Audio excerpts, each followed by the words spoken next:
Hello friends, வணக்கங்க. நான் ரதியா சமையலேருந்து சாந்தி பேசுகிறேன். எப்படி இருக்கீங்க? இன்றைக்கி வந்து நான் சாக்லேட் சீஸ் கேக் தான் செய்ய போகிறேன். பேக்கிங்லாம் பண்ணாமல் நான் எப்படி செய்கிறேன்னு உங்களுக்கு செஞ்சு காமிக்கிறேன். ஃபஸ்ட் டைம் வீடியோ பார்க்குறவங்க தான் சப்ஸ்கிரைப் பண்ணிங்க. பக்கத்தில் இருக்க பெல் பட்டனை கிளிக் பண்ணிங்கன்னா நான் போடுற வீடியோலாம் உங்களுக்கு உடனுக்குடன் வந்து சேரும். வாங்க வீடியோக்குள்ளே போகலாம். ஒரு சாஸ்பேன் அடுப்பில் பற்ற வச்சுருக்கேங்க. அதில் வந்து 1/2 லிட்டர் வந்து எருமைப்பால் வந்து கெட்டி பாலாக வாங்கி அதில் நான் ஊற்றி வச்சுருக்கேன். நல்லா பால் கொதிக்கிட்டுங்க. ஃபஸ்ட்டு பாருங்கள், பால் நல்லா பொங்கிருச்சு. நம்ம வந்து ஸ்டவ் ஆஃப் பண்ணிடலாம். கொஞ்சம் கொதி அடங்கினதுக்கப்புறம் நம்ம இந்த வினிகர் வந்து ஒரு ஸ்பூன் எடுத்து வச்சுருக்கேன், டீஸ்பூனு. அதை வந்து இதில் வந்து ஆட் பண்ணிக்கலாம். அப்படியே திரிஞ்சு வருங்க பால் தனியாக. அதோட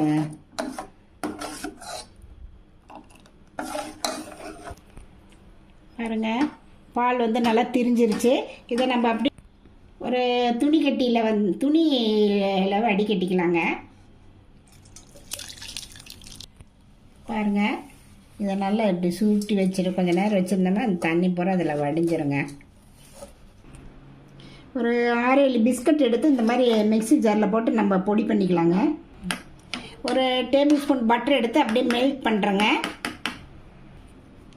இது நல்லா பொடிச்சிட்டேங்க. இந்த பிஸ்கட் ஒரு மிக்சிங் பவுலில் வந்து இந்த பிஸ்கட் வந்து நம்ம இதில் ஆட் பண்ணிக்கலாம். இந்த சூடாக்குனா வெண்ணெய் வந்து இதில் ஆட் பண்ணி நல்லா கலந்து கொடுக்கலாங்க. பாருங்கள், நல்லா கலந்துட்டு இப்படி நல்லா அமுத்தி விடலாங்க. அமுத்தி விட்டு அப்படியே நம்ம ஃப்ரிட்ஜில் வைக்கலாம். ஒரு 10 நிமிஷம் வச்சிடலாம். பாருங்கள், இந்த மாதிரி நல்லா அமுத்தி விட்டு நம்ம வந்து ஃப்ரிட்ஜில் வைக்கலாம் ஒரு 10 நிமிஷம். பாருங்கள், நல்லா எல்லாம் தண்ணி வடிஞ்சிருச்சு. இதை வந்து நம்ம வந்து ஒரு மிக்ஸி ஜாரில் வந்து நம்ம சேர்த்திக்கலாம். ஃப்ரெஷ் க்ரீமு இது கூட சேர்த்திக்கலாங்க.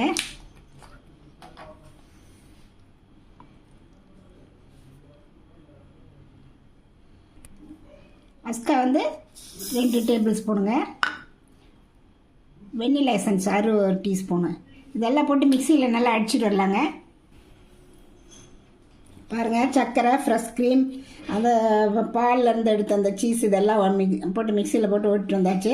இது வந்து நம்ம ஃப்ரிட்ஜில் வந்து இந்த பிஸ்கட்டும் வெண்ணெய் பட்டரும் போட்டது அதையும் எடுத்து வெளில வச்சுட்டேன். நம்ம வந்து இது மேலே ஊற்றிக்கலாங்க. அப்படியே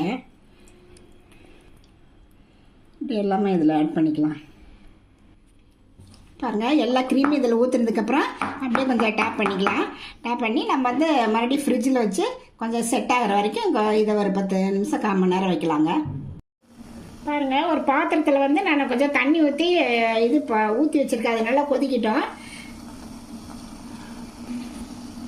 இதில் வந்து நான் வந்து டார்க் சாக்லேட்டு இதில் வச்சுருக்கேன். இதை வந்து மெல்ட் பண்ணணும். நம்ம டைரெக்டாக பண்ண முடியாதனால தண்ணியில் டபுள் பாயிலிங் மெத்தடில் வச்சு நம்ம பாயில் பண்ணிக்கலாம்.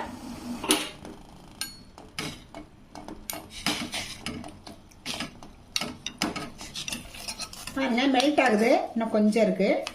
அது மெல்ட் ஆகிற வரைக்கும் அப்படியே கொஞ்சம் அதிலே வச்சுட்டுருக்கலாம். பாருங்கள், நல்லா மெல்ட் ஆயிடுச்சு. அவ்வளோதான். நம்ம ஸ்டவ் ஆஃப் பண்ணி வச்சுட்டு இதை எடுத்துடலாம். பாருங்கள், இது கூட வந்து நம்ம ஃப்ரெஷ் க்ரீம் ஊற்றி கலந்துக்கலாம். பாருங்கள், ஃப்ரெஷ் க்ரீமு இந்த சாக்லேட்டு நல்லா கலந்துக்கலாம். ஃப்ரிட்ஜிலேருந்து அதை வெளியில் எடுத்தாச்சுங்க. இந்த கலந்து வச்ச இந்த சாக்லேட்டு ஃப்ரெஷ் க்ரீம் இதில் சேர்த்திக்கலாம். அப்படியே இது மேலே இது ஸ்ப்ரெட் பண்ணி விட்டுருலாங்க. பாருங்கள், இதெல்லாம் அது மேலே ஸ்ப்ரெட் பண்ணி விட்டேன். இதை அப்படியே கொண்டு ஃப்ரிட்ஜில் ஒரு 3 மணி நேரம் வச்சு எடுத்துட்டு அப்புறம் நான் காமிக்கிறேன். பாருங்கள், ஃப்ரிட்ஜிலேருந்து வெளியில் எடுத்துட்டேன். பாருங்கள், சீஸ் கேக் வந்து ரெடி ஆயிடுச்சு. எப்படி இருக்குன்னு பாருங்கள்.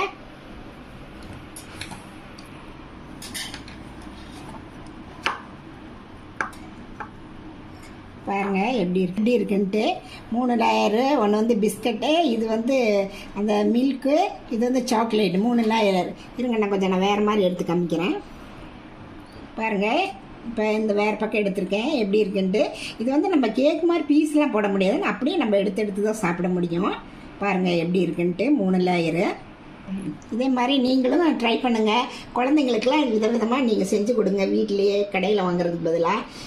இந்த வீடியோ பிடிச்சிருந்தா நீங்கள் ரதியா சமையலுக்கு சப்ஸ்கிரைப் பண்ணுங்கள், லைக் பண்ணுங்கள், ஷேர் பண்ணுங்கள். அடுத்த வீடியோவில் வேறு ரெசிபியோடு சந்திக்கிறேன். வணக்கங்க.